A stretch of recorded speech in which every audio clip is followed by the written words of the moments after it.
attention you can get. This is Built on Blues. Built on Blues.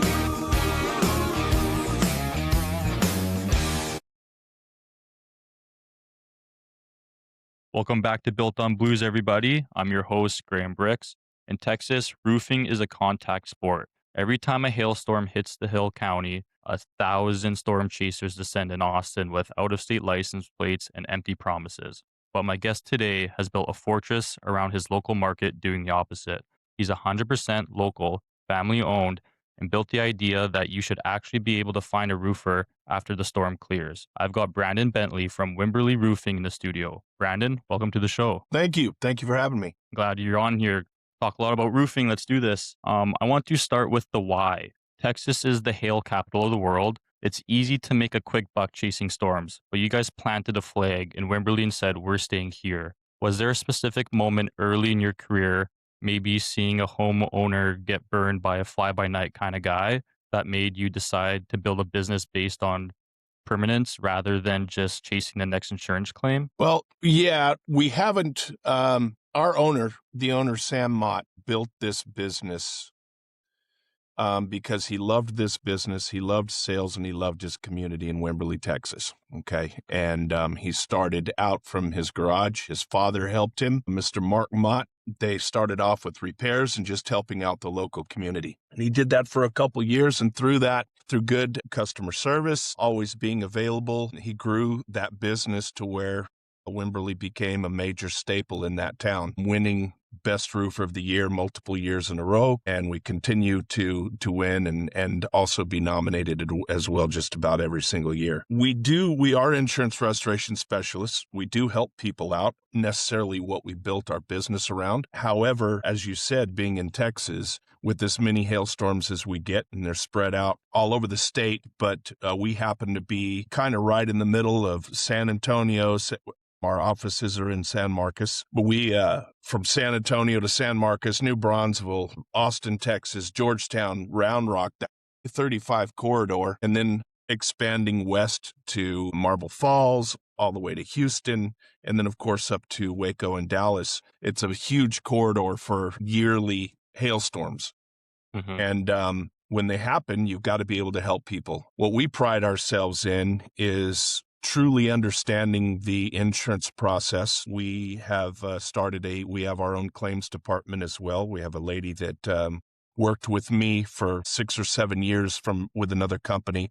And when I came on to Wimberley Roofing, I brought her with me. She's just phenomenal with insurance. And most of the adjusters from all of the insurance companies, they just love her to death because she is honest and she truly knows how to advocate for the homeowner, but does it in a fair way for the insurance companies as well. We only ask for work we're going to perform and what work is actually truly necessary. So we've treated the insurance process with respect, and that's why all of the insurance companies, they have no issues working with us, and they know our claims handler by name, just because she has just worked all through the United States with almost every carrier. Most desk adjusters know her by name now, and she has a great relationship with them. And that speaks a lot about how we do our business. Yeah, no, it's amazing. It sounds like the honesty and transparency in the line of communication is obviously really important when it comes to the customers, but as well as the insurance from the sounds of it. I want to go into the family dynamic a little bit. Wimberley Roofing is a family operation. Like you mentioned, you've got the Mott family involved who built it up. It feels like a community effort. Working with family is either the greatest competitive advantage or could sometimes be a nightmare. In the early days when, money was tight, how are you guys navigating those family dynamics without killing each other? Well, the Mott family, I have to say, they are pretty phenomenal family. They're Christian-centered life. Our beliefs and our mottos in our company is there is God, then there is family, and then there's Wimberley Roofing. We practice, and Sam built the company with that motto. And we believe if we put God first and seek his guidance in everything that we do, decisions we make in business, how we treat people, how we conduct our business, then everything flows beautifully from there. Of course, we're a business. Everybody has hard times. Mm-hmm.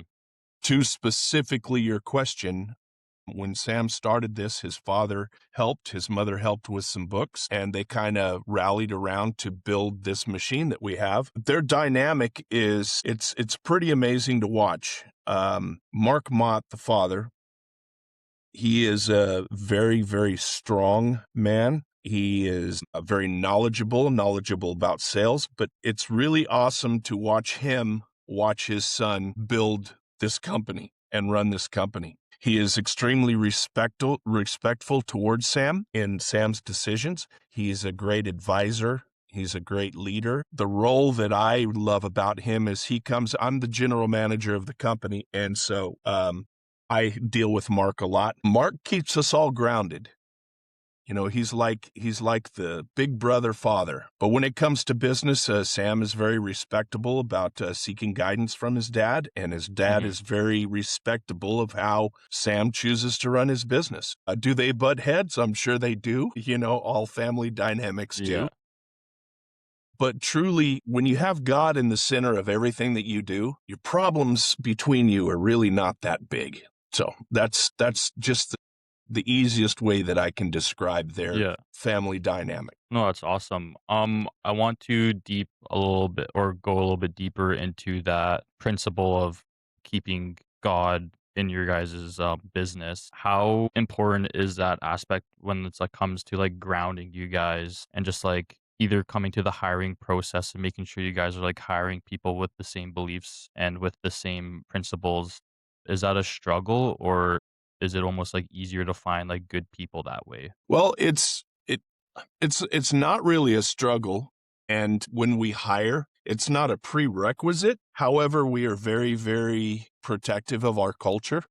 Mm-hmm. And whenever somebody comes in to apply to work for our company, we're very, very transparent about what our culture is. When you walk in our office, it's not like you're walking in and people are walking around preaching and pushing beliefs on anybody. But we always start our meetings with prayer. There's some sort of scripture somewhere being shared by somebody that can be motivational, that can be an opportunity to learn. And also, it's just the basis of how we try to make our decisions. And when somebody comes into workforce, we let them know that. We tell them what our values and our mission statement is. Oh, it's serving our communities through Christian valued principles and blue collar workmanship. It's basically what we do. And we're all human. We all make mistakes. We all might say a bad word from time to time. But everything that we do is intentional, trying to be pure, trying to be honest, trying to be kind, and it just works. And I think that the people that come in and that have come to work for us, I think it's inspired them. It's helped them grow their relationship with God or with their higher power, whatever it is that they believe in. So again, it's not forced. It's just understood. That's the basis of our company, and that's the culture that we will protect. Yeah, I love that. I think, like you said, protecting that culture is really important. And, just like being honest with people when they come in, being like, hey, these are our values and here's our principles. And that's just how we work. And I think that is, like I said, really important when it comes to establishing a good business, and that you guys are being honest and transparent, are doing good things. I want to go a little bit into the science and the operations now. You guys do everything metal, tile, TPO, but they're in the hill country. The weather is brutal. Sun that melts asphalt and hail the size of baseball sometimes. For the Yeah. homeowners listening, break down the science of the Texas proof roof. Why do you push things like standing seam metal over standard shingles in your area? Is it purely for hail resistance? Well, I guess to some degree it can get into that. Obviously, metal roofs are going to live through a major hailstorm a little bit better than shingle, but we do get some hailstorms down here where we have had hail actually go through a metal panel, through the decking, all the way into the home. Actually put literal holes in the roof. Holy. Obviously, yeah, metal is going to fight the fight better, obviously, than shingles will, but it just depends. It breaks down to what does the customer want? What is their aesthetic? What are they looking for? We take all kinds of things into effect when dealing with a homeowner. How long are they going to want to live there? How much longevity do they want out of their roof? And we suggest different options for them. Some people want a metal roof purely for the aesthetics of it. Mm-hmm. Some people don't like the looks of metal roof. In the hill country, you have a lot of farmland. You have a lot of people that own a lot of land, and they like that country metal roof look. And that's their purpose for what they have. Each one in their own right can serve different reasons and can uphold through different storms and different storm situations. With shingles, you do have high impact shingles available that can help weather these storms. But again, when it comes to hail, if it's big enough and it's coming down and it's dense enough and hard enough, it's going to damage pretty much whatever it hits. Yeah, fair enough. It's good that you guys are able to like guide people that way when it comes to building and choosing kind of a roof, whether it's their personal opinion on aesthetic or actually just like, hey, like, is this going to protect my house? And, you don't want to build something that's going to have to be replaced over a couple of years. Like, you want it there forever and make sure that's actually good for the life long of the house. When it comes to the hailstorms, the big question I want to ask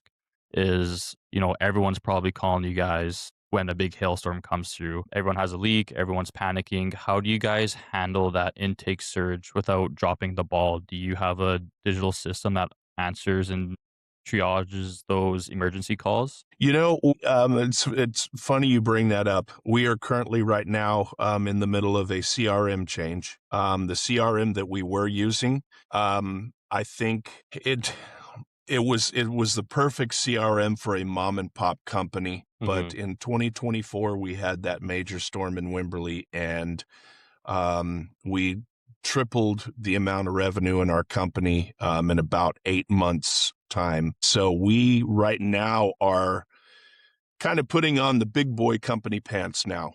We've had to grow our company. We've grown our offices. We've grown the infrastructure. We're changing our CRM. We've changed our website. When you make that transition, and if you're blessed enough as a company to move out of the mom and pop and get into starting to be a larger company with higher revenue, you can't continue to do business the way that you did it before. That is the difficult part right now that we're finding, is making sure that we maintain our culture and maintain our mentality and how we help customers and how we help people and treat people, making sure that does not change as you become more business minded. Mm-hmm. When you become more business minded, it becomes more about money, becomes more about making sure you're hitting these quotas and this so that the company can survive and can continue to move forward. And when those decisions comes in, it makes it very easy for culture to slip sometimes. So we're trying to ease into this. So it's kind of a long way of answering your question. The technology we are putting in place to be able to better handle larger influx of business that comes all at once. But we did it the old school way. We had in that 2024 storm in Wimberley, I had at that time, I think I was running about 10 to 12 salespeople, and we had 6 appointments every day for every salesperson for 6 days a week for almost 6 weeks straight. And when something like that hits, you just have to have a phenomenal group of people that work for you and work with you, and everybody just has to strap on your boots, and you got to work really hard, and you've got to make sure that production is on top of their game. The biggest thing through that, though, is being very transparent with your customer and being honest and setting realistic timeframes and being honest with the customer about the timeframes. Hey, we're a little bit backed up right now. Instead of saying, oh, yeah, we can get you built day after tomorrow, let's set something reasonable and, kind of under promise and over deliver type of situation. And just remember to breathe and just take your time, because whether you have 100 jobs to build or whether you have 2 jobs to build, the number one most important thing is consistency and quality of what you are doing. Every build must be the same. Every build must have the same standards of quality and time and a list that you're working down to get to. You can't let any of that suffer as you go through. So just being honest with your customer and everybody just working really hard is what got us through. Yeah, I think going back to culture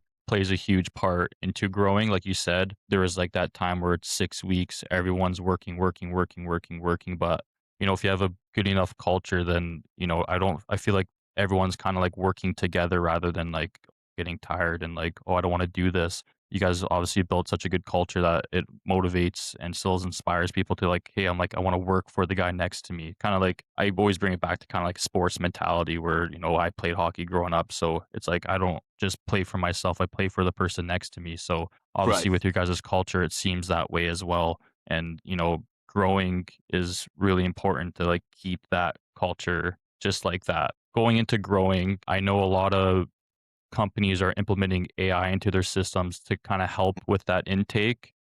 Right. That is like paperwork nightmare, supplement photos, adjusting meetings. Are you guys using any new tech or AI to speed up that claims process? Like, are you automating photo reports or AI that can like scan estimates for missing line items? Like, how do you guys manage AI right now? Well, be honest with you, we are kind of a little bit, I would say, not necessarily behind the curve, but we're tiptoeing into it. Hmm. With this new CRM change, we have AI capability. Some of our tools that we use out in the field, our photo apps that we use and our reports apps, those are all AI generated now, which makes our inspections, makes our reports be able to do those a lot quicker, a lot Hmm. more efficient. We have some AI involved in our website that helps us be able to contact and get back in touch with people reaching out to us quicker. We use AI internally in our meetings for kind of recording our meetings and then generating reports so that everybody can walk away making sure that everybody's on the same page and everybody understands Hmm. our next mission or our goals. We have a couple guys that are on our sales team that have become just brilliant with their AI and how they're self-promoting and company promoting their portion of the business, from really great videos to put on social media of the roof process and their process and how they self-promote as well. It's pretty awesome to watch this technology become more available. So Yeah. we are bringing it in as quick as we can, but again, we're in that growing stage right now where we're trying to get out of diapers and get into big boy pants, as a company. And with all of the new technology and everything, again, we're just being very mindful of how we're incorporating it to make sure that our culture, our quality, and the things that we built this business on don't get lost in the learning of, in the use of Yeah. all of the new technology. So we're being mindful of how we dive into that swimming pool. I couldn't agree more. I think it's really important to almost know how you're going to navigate AI right now because, like you said, or I've seen firsthand where you can spend so much time trying to like learn it and implement it, and then you almost like lose. You're spending so much time on that. You're not spending time on the business, and you're kind of losing traction a little bit there, as well as not just like going full force AI, where you still want that customer relationship. You still like people think that you can just use AI and you can sit on the back end and just let it do its thing when that's not at all what you want to do. I know a lot of people are using it for like phone calls and stuff like that now, but I don't think people should be using it specifically for answering the phone every single time. I think that you still need that human connection, especially when it's in the blue collar industry. But I do feel like it helps for those times that, you aren't able to answer the phone or, you know, how you guys said that you're using it to like summarize meetings internally. Like, I think that's so important because you can spend an hour just think like, oh my God, what was that meeting about? But now you have something, piece of technology there that actually summarizes the entire meeting, tells you what you guys talked about and what the next action steps are, and then that sends it to everybody so that everyone's on the same page. Like, I think utilizing it in those ways are so important, and it just like it's gonna help you guys grow. It's gonna help you guys go from the diaper to the big boy pants, like you mentioned. Yeah. a lot more smoothly, I think, than rather than back in the day where it's just like everyone's like scrambling to like keep up. Right. So I think you guys are We're taking a just really good. Yeah, just keeping it in mind is using it as a tool to help efficiency, but not relying on it so much to run our company, Exactly. and run aspects of our company. But it definitely is a useful tool, and it sure saves a lot of time on a lot of things. Yeah, for sure. Going into my next question, it's my favorite question to ask people. If you had a magic wand right now and you could erase one operational headache in Wimberley Roofing, whether it's the chaos of scheduling repairs, finding skilled metal crews, or just the admin of insurance claims, what would that be? That's a tough one. There's lots of things that I think in this business could be better. I would love to be able to I'd love to be able to have an easier and better hiring process, for the simple fact I believe there's a lot of great people out there that would love to be in this business, and we have to spend so much time out in the field. I would love a magic wand to go back and make sure that our hiring and training processes were a little more refined. We're actually in the middle of working on all of that now. And I think the other thing in this business that if I had a wand that we could turn back or we could fix is I wish there weren't so many companies out there that have abandoned the sales process and the insurance process simply to go in and throw a cheap price at customers just to win their business. I think that there's a lot of companies out there and a lot of salespeople out there that have lost their values. Of course, you want to give your customer the best price, the fair price. But it's the way some companies are doing business nowadays have really put a stranglehold on some other companies that are wanting to do the right thing, wanting to provide a great service, wanting to provide a great value to the customer. And they're just running through, creating a bad name for roofing salespeople. The way they don't follow through, they give cheap prices, they're giving cheap products, and then the customer has a nightmare with one of the biggest assets of their home is their roof outside of their foundation. And I think it gives our business and it gives a lot of roofing salespeople a bad name. And it makes it difficult to be able to go and have that relationship with a customer, whether it's door knocking or you're going to a meeting. There's just this stigma, and it centers a lot around those storms too, when you have a lot of those companies that fly in from other states and come in and they don't know the local building codes. They're maybe not licensed.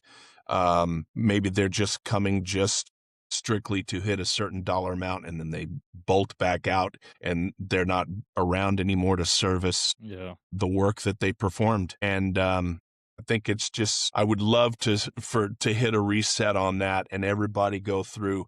There's a million roofing companies out there, and out of those million, there's probably 800,000 that are really good companies. They do a great job, and they have the right intentions. They do quality work. Their intentions are to help the customer, which is the ultimate goal. There's plenty of those companies out there, and there will always be roofing, and there's enough market share for all of the companies to be able to do good business and take care of customers. And it's just sad that a lot of us companies that are trying to do the right thing get a bad name because of those fly-by-night companies out there. That would be probably the first thing I would change. Yeah, no, I couldn't agree more, especially when it comes to, sometimes the cheapest option isn't always the best option. I think it's hard for some people to realize that, especially when it comes to making like a big purchase. But I don't know, and the way that I see is if you're making a purchase that big, you want to make sure you're going with the right guys. And it seems like your guys' culture and how you guys conduct business is better than most. So for anyone listening out there, make sure you go with you guys. Last one, for the young guy in Texas who wants to start a roofing company but doesn't have a big marketing budget, what is one thing he can do to win a trust in his neighborhood that has been burned by others before? Do it like we did it, like Sam, our owner, did it. He started off and he grassrooted it. He didn't have money for marketing. He didn't have anything. What he had was a good, pure, honest heart. He did excellent work for the customer, and the customers referred him. He asked for referrals. If you're going to start your own company, Make sure that you start with a mission first before you go out and sell a job. Make sure you know what is it that you stand for. What do you want people to walk away saying about you and your company? What do you want them to know about you? And move slow. Do good work. Do quality work. Follow through with what you say. Always ask for a referral and build your business that way. You have to have a good reputation.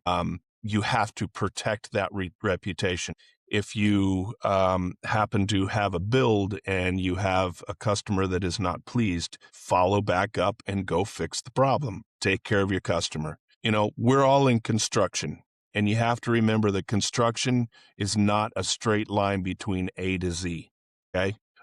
We all wish that it was. We wish that from the beginning process of meeting a customer to building their roof and collecting the final check and shaking hands and walking away until the next time they need us. Sometimes things don't go beautifully and smooth all the way. You have to stand up for what you believe in. You have to face your customer whenever there has been a problem. Face it, own your mistakes, and fix your mistakes. Follow through. You may have a bumpy ride in the middle of a build, but as long as you don't run from your problems, and as long as you always end with a great quality product at the very end, people generally will still respect you and are forgiving, you know, of whatever they think may have gone wrong during the process. But you cannot run from your problems. You have to face them, and you have to fix them, and you have to deliver on what you promised them. I would say follow up. Don't run from your problems.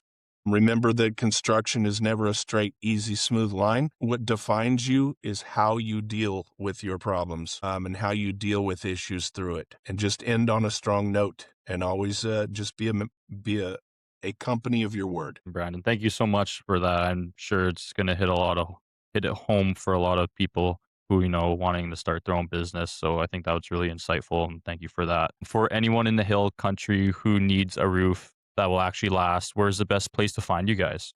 You can go to wimberleyroofing.com. You can probably see us on Facebook. You can see us on Instagram. We do have social media presence. But yeah, www.wimberleyroofing.com. Remember, it's Wimberley, Wimberley, roofing.com. There's been a couple fraudulent companies that have made websites called Wimberley Roofing to try to jump on our shoulders through things around. And so make sure that you check and make sure that it is Wimberley spelled with Ley, roofing.com. Awesome. And you We'll can link find it us all there. up. Yeah, sweet. We'll link it all up in the show notes. Brandon, I just want to say thank you again for coming on so much, taking the time out of your day. I really appreciate it. And I know everyone who's listening appreciates it as well. Absolutely. Thank you for having me. Good luck, Okay. everybody. Yeah, thank you. And for everyone listening, you know the ending here. Keep building, stay safe, and we'll see you on the next one. Bye now.